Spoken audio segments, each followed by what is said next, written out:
meron pong batas tungkol dyan. At yan ay subject to some conditions, kagaya ng kinakailangan yung anak mo ay mapanatili mo sa eskwelahan, yung mga magulang at yung mga bata ay dapat tumatanggap ng tamang bakuna, at yung mga nanay at yung mga tatay dapat nagpapatingin sa health centers at sa mga ospital ng gobyerno. Mas mainam po yung 4Ps. Yung AKAP, yung ayuda, wala pong buting idinulot yan at wala pong buting idudulot yan.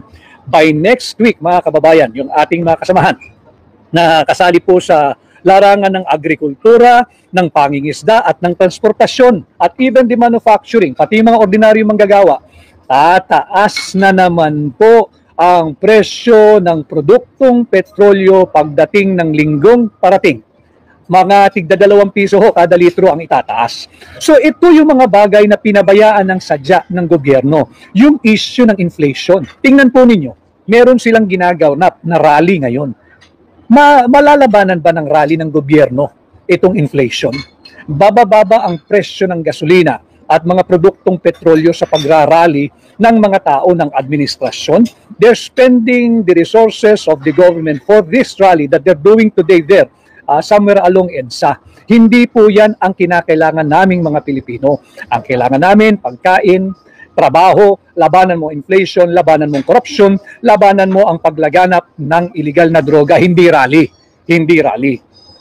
Kaya Ron_B, napahanga mo ako sir nung na-interview ka ni Binibining Karen Davila, sana di ka magbago kung sakaling ikaw ay mananalo. Kay Roberto C7371, puro pagnanakaw ang ginagawa nila, bangkarote ng bansa. Tama ka Roberto, ninakaw yung pondo ng PDIC, 117 billion pesos, kinuhaan ng 60 billion pesos ang PhilHealth, kinuhaan ng 50 billion pesos ang Land Bank, kinuhaan ng 25 billion pesos ang DBP, binawasan ng 80 billion pesos ang pension ng military and other uniform personnel. Ito ngayon ang resulta. Alam ito ng mga kasama natin, yung mga kasama natin sa PNP, yung ating mga pulis, at alam din po ito ng ating mga kasamaan sa military, sapagkat kahapon ay naglabas ng pahayag na official statement ang PNP Finance Service at ang AFP Pension Gratuity Management Center, at inaabisuhan ang kanilang mga miyembro na magkakaroon ng delay sa kanilang payout for January. Magkakaroon ng delay for your payout ngayong January. Ito na yung bunsod ng pakikialam doon sa budget natin for 2025.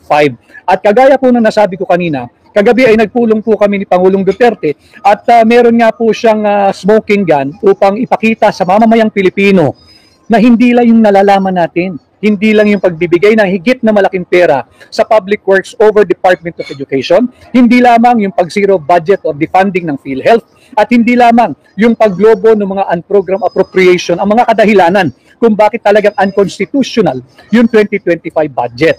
Meron pong ilalabas si Pangulong Duterte na masasabi nating smoking gun. Ito po yung grabe, malala po ito, magagali po higit ang mamamayang Pilipino.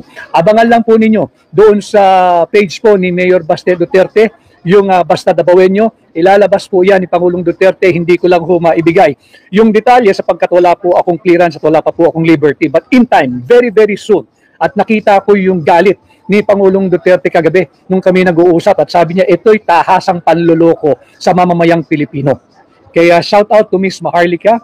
Na-repost po niya yung ating live. Binibining Maharlika, maraming salamat sa iyo sa iyong pag-organisa ng aking book signing at yung maiksi nating pamamasyal. Kinikwento ko sa mga kaibigan natin dito na napakaganda nung lugar na pinagdalan mo sa akin doon sa, hindi ako familiar kasi sa LA Ako'y bisita lang doon sa Newport. Meron kami magandang pinuntahan doon, pinakita niya sa akin, at doon din sa Laguna area. Hindi po Laguna dito sa Region 4A doon po sa Laguna sa LA. Pinakita po niya kasama si Noily, kasama si Bel, of course si Bel. At yung iba pa nating mga kasamahan, of course si Don Rolando na ang aking chief security at driver at slash lahat na. Maraming salamat sa inyo. Kay shout out to Harvey, si Harvey ng CM Baste, ang host po natin kagabi. Maraming salamat Harvey, mabuhay ka. At yun nga abangan po ninyo, ilalabas po iyan doon sa page ni Mayor Baste Duterte. Napakalaki, napaka-eksplosibo, napaka-iskandaloso itong nadiskubre ni Pangulong Duterte na tahasang panloloko sa ating mga Pilipino sa pamamagitan ng unconstitutional 2025 budget. Ulitin ko, nakita ko yung emosyon, naramdaman ko yung galit ni Pangulong Duterte kagabi. Galit na galit ho si Pangulong Duterte dahil nakita niya kung paano tayo patuloy na binubudol ng Marcos administration. At ito po ay documented. Ito po ay pirmado. Malaki po ito, but I will let the channel of Mayor Baste, antayin lang po ninyo at doon iahayag ni Pangulong Duterte yung kanyang na-discovery. Nagalit siya sapagkat sabi niya, buhay pa siya, hindi siya papayag na lulukuhin at lalapastanganin ang katalinuhan at ang pera ng mamamayang Pilipino. Si DJI, sana po ay makabalik kayo ulit dito sa Japan. May forum po. Naimbitahan ako, DJI, pero titingnan ko kung kakayanin pa ng aking kakaunting budget sapagkat alam naman ninyo, tayo kumakandidatong independent, hakbang ng maisog. Dito naman sa Pilipinas, kinakailangan din tayong umikot. Japan, masarap sa Japan, masarap ang pagkain dyan at very warm kayo mga Pilipino. Sikapin po natin na makabalik po tayo dyan during the campaign period. Tama po, si Vihan 25, tama po, Attorney Vic, kawawa mga pensioner na need pangbili ng maintenance sila. My mom is already 91 years old.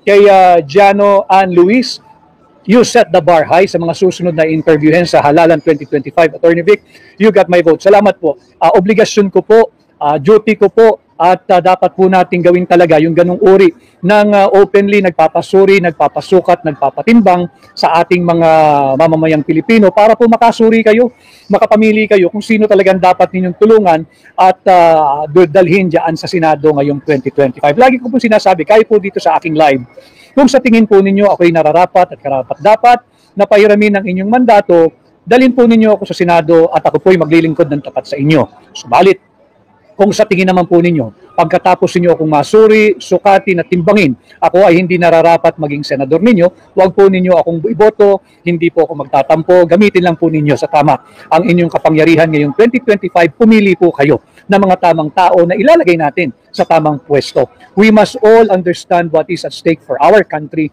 this coming midterm 2025 election.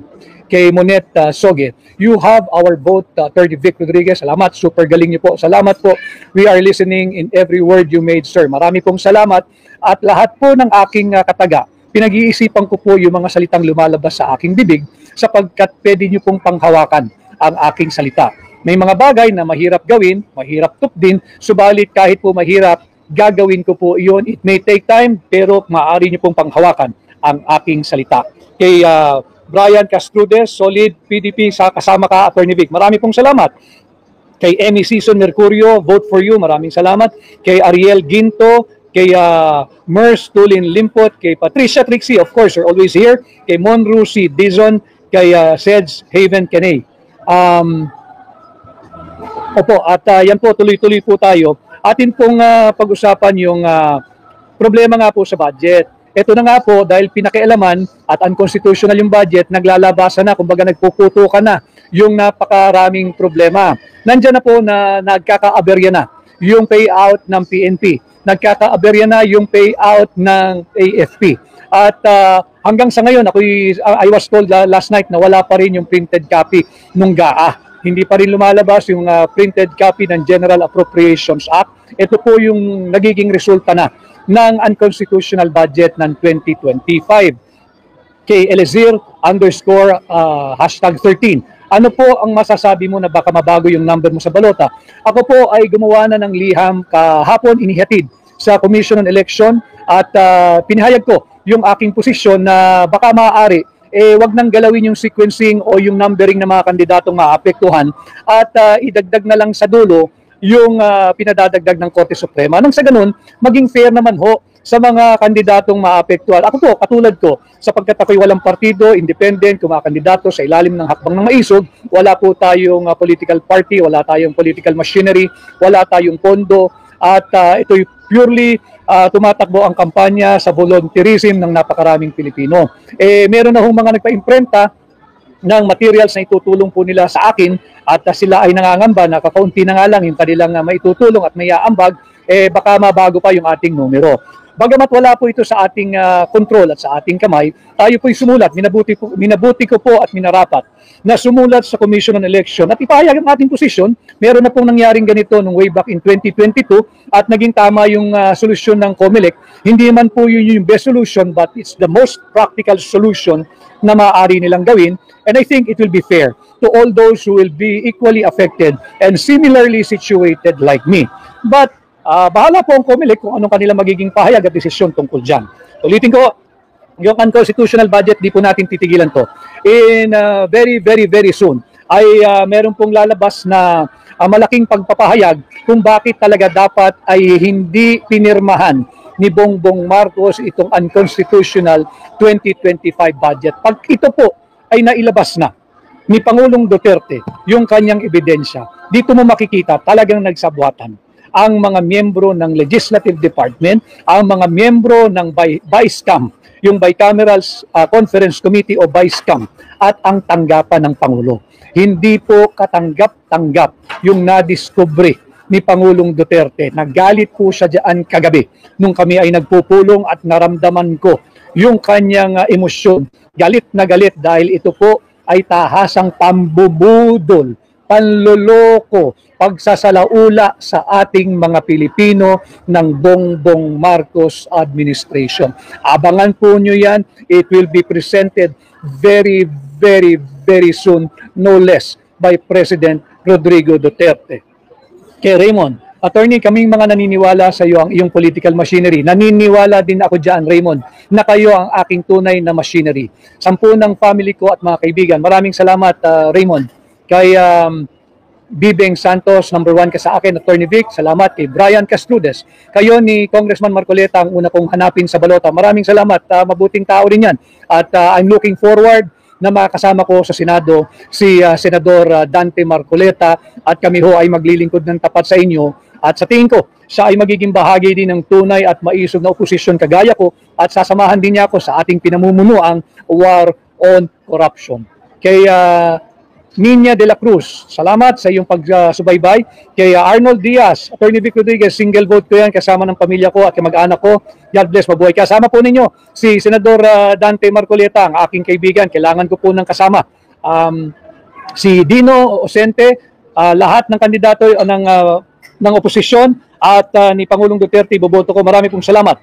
Kay Nanyi Far Noras. Hello, Attorney Vic. Sana matapos na po ito. Nakakapagod na. Nakakapagod na ho talaga yung ating kultura ng korupsyon. Pero sasama ho ang loob nyo. Sisikip ang dibdib ninyo pag linabas po ni Pangulong Duterte yung kanyang napag-alaman, napagdiskubrihan at mismong pinangahawakan niya. May pinangahawakan po siyang papel. Pirmado po ito. Makikita natin kung gaano tayo sinasalaula ng Bongbong Marcos administration at kung paano po nila ginahasa itong 2025 unconstitutional budget. Makikita natin dito, nagsabwatan ang Legislative Department, ang BICAM o yung Bicameral Conference Committee at ang tanggapan ng Pangulo sa pangbubudol pagdating sa 2025 unconstitutional budget.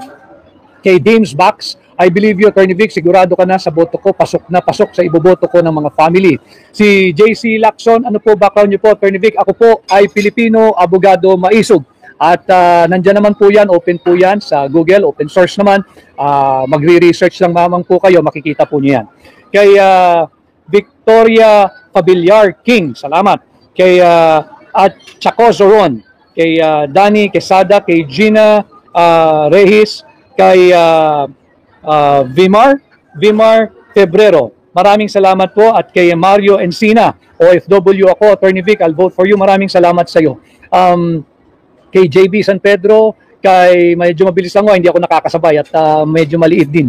At ayun nga ho, nakikita natin meron na naman hong pagtaas ng presyo ng petrolyo next week. Ito ay another round of issue na naman patungkol na naman sa inflation.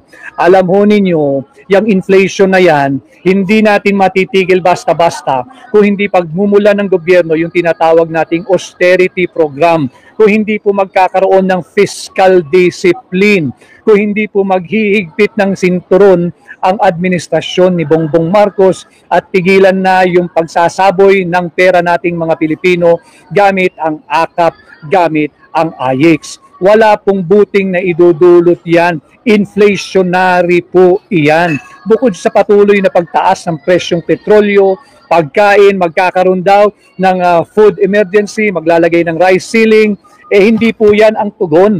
Ang tugon po, gamitin ninyo ng tama yung pera ng mga Pilipino, make good public investment, palakasin ninyo yung ating agrikultura, yung ating dairy or milk production, itigil po ninyo yung ayuda, wala pong buting maidudulot sa ekonomiya natin yan.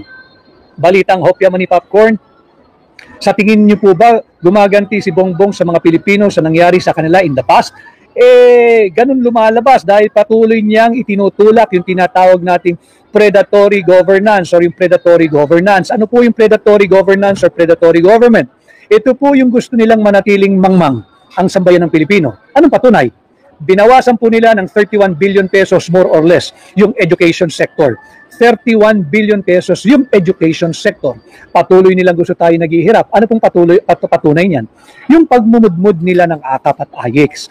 Yun po'y pagmamanipula. They're very manipulative. Minamanipula po nila ang pag-iisip at pagkatao ng Pilipino. Binibili po nila ang inyong self-respect, ang inyong dignity, ang inyong pagkatao sa mamagitan ng ayuda para habang buhay kayong tatanaw ng utang na loob sa kanila.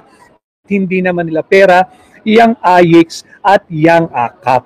Kaya, Tess, hi Attorney Vic, bumili ako ng book mo. Uy, salamat. Watching from Queensland, Australia.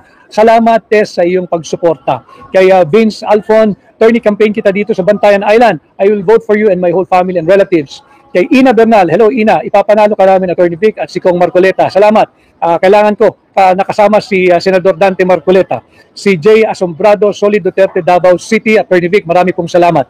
At yun nga ho, pati ho yung Makati Business Club ay nagpalabas na ho ng pahayag. Ito po yung isa sa pinakamalaking business group or business club dito sa ating bansa, yung Makati Business Club. At sinabi nila, kinokondina nila yung unconstitutional 2025 budget. In fact, the word that they used to describe the 2025 unconstitutional budget, hijacked, hinijack ng Vice-Cam yung ating budget.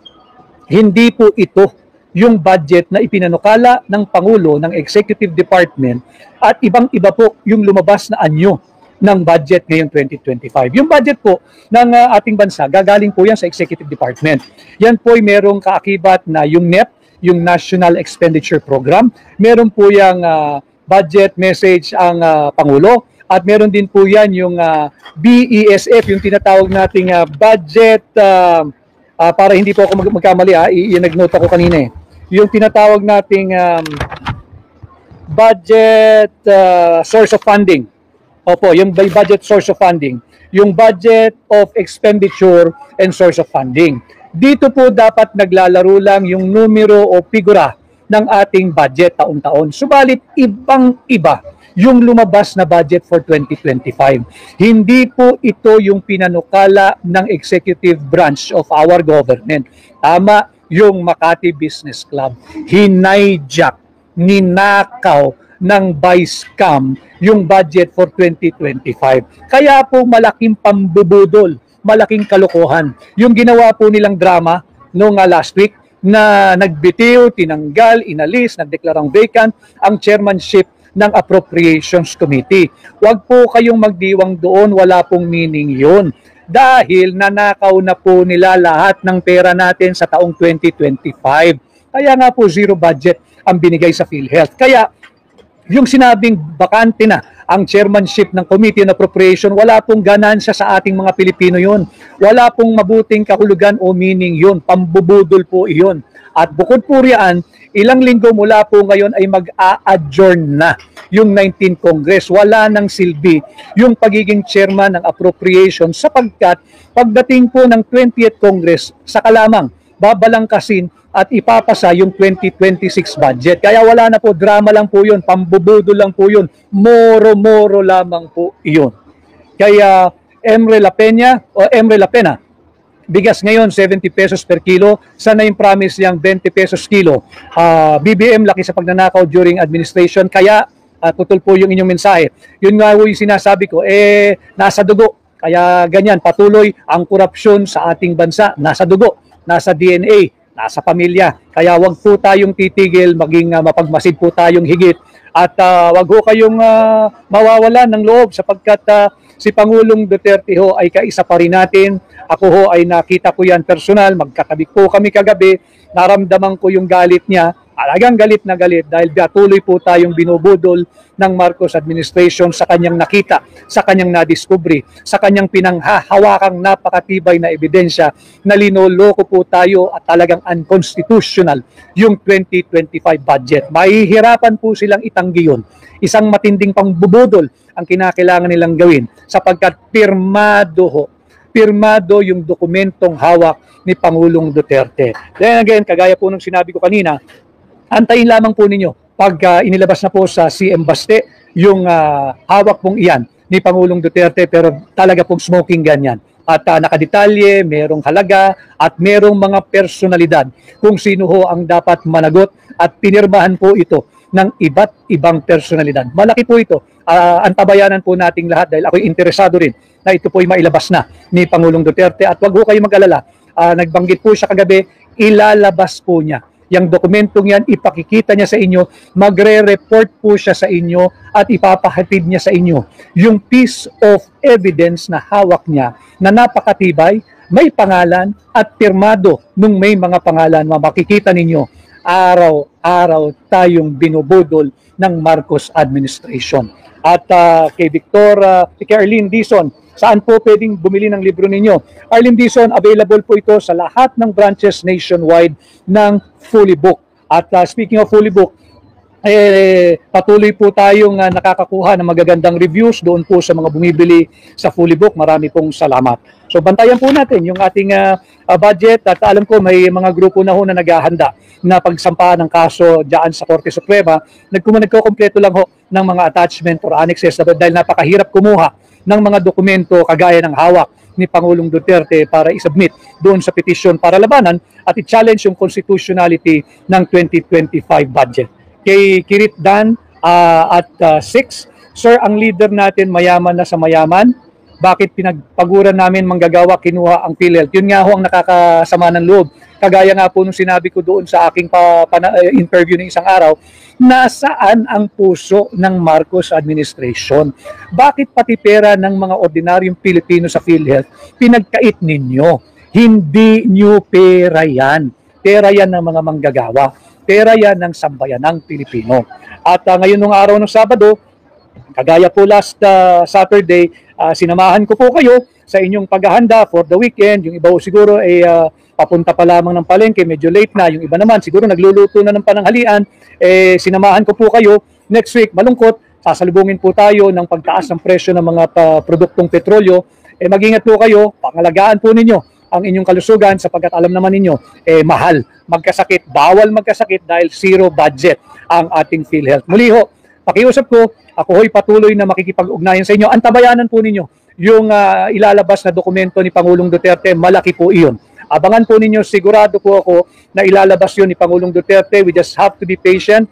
But I think it will be shown to you and he will talk to you very, very soon. Mabigat po yung pinangahawakan niya.